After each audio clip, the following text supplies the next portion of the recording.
À quoi sert un câble de terre? Explication. Le câble de terre est facilement reconnaissable à ces deux couleurs. Il n'y a pas d'autre couleur qui sera utilisée hormis le jaune et vert. Donc c'est une couleur, pourquoi jaune et vert? C'est une couleur qui a été étudiée pour les daltoniens. Donc c'est exclusivement, et là quand on voit un câble comme ça, c'est un câble qui ne sera utilisé pour rien d'autre que la mise à la terre. Alors là vous avez différentes sections. Donc généralement le câble de terre ça se présente de telle façon. On arrive ici, depuis un piquet de terre qui a été mis à l'extérieur par un câble ici, toujours le câble jaune-vert, sur une barrette de connexion. De cette barrette de connexion, on repart avec la même section du câble pour aller alimenter la barrette de terre. Sur cette barrette de terre, on va y connecter tous les fils de terre de chaque ligne. Alors, si on a une ligne prise, une ligne sèche-serviette, une ligne lumière, etc. Donc, c'est toujours phase neutre et terre. Donc, la terre sera connectée ici. Là, sur cet exemple-là, il n'y avait plus assez de place sur la barrette initiale. Donc, ce qu'on peut faire, une fois que tous les borniers de connexion sont utilisés, sachant qu'à chaque fois qu'on utilise un câble de terre, c'est une borne par fil. Donc du coup, là, on voit qu'on est au taquet. Donc du coup, qu'est-ce qu'on peut faire? C'est une liaison. Donc on repart avec un fil de la même section de la barrette d'origine, qui passera, le câble passe derrière, vous le voyez bien ici. Et on va aller y rajouter une deuxième barrette où on va pouvoir ici raccorder les différents câbles de terre des lignes supplémentaires. Voilà pour la barrette de terre. Comment ça fonctionne? Ça fonctionne de la manière suivante. Ici, on a un différentiel.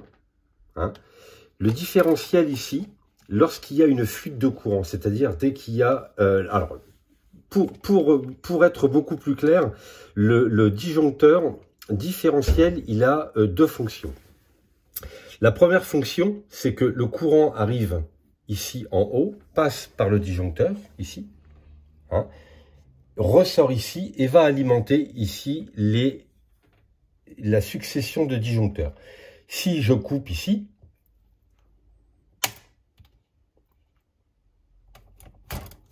là, ici, mon interdifférentiel, il a une fonction de coupure, d'interrupteur de coupure. Donc ici, je bascule, je coupe le courant. Ici, mes disjoncteurs ne sont plus alimentés. Et le différentiel ici, qui est incorporé dans ce module, en fait, dès qu'il y a une fuite de courant, c'est-à-dire que dès que le courant n'est plus à une tension de 230 volts, ça veut dire qu'il y a une fuite de courant, et ben le disjoncteur le détecte, et qu'est-ce qui se passe? Il disjoncte. Alors, donc pour une explication beaucoup plus claire, vous avez par exemple l'exemple d'une machine à laver. La machine à laver est alimentée en 230 volts. Lorsqu'il y a un défaut à l'intérieur de cette machine à laver et qu'il y a du courant qui va sur la carcasse métallique, comme la carcasse métallique est reliée à la terre, donc il y a une fuite, ce qu'on appelle une fuite de courant.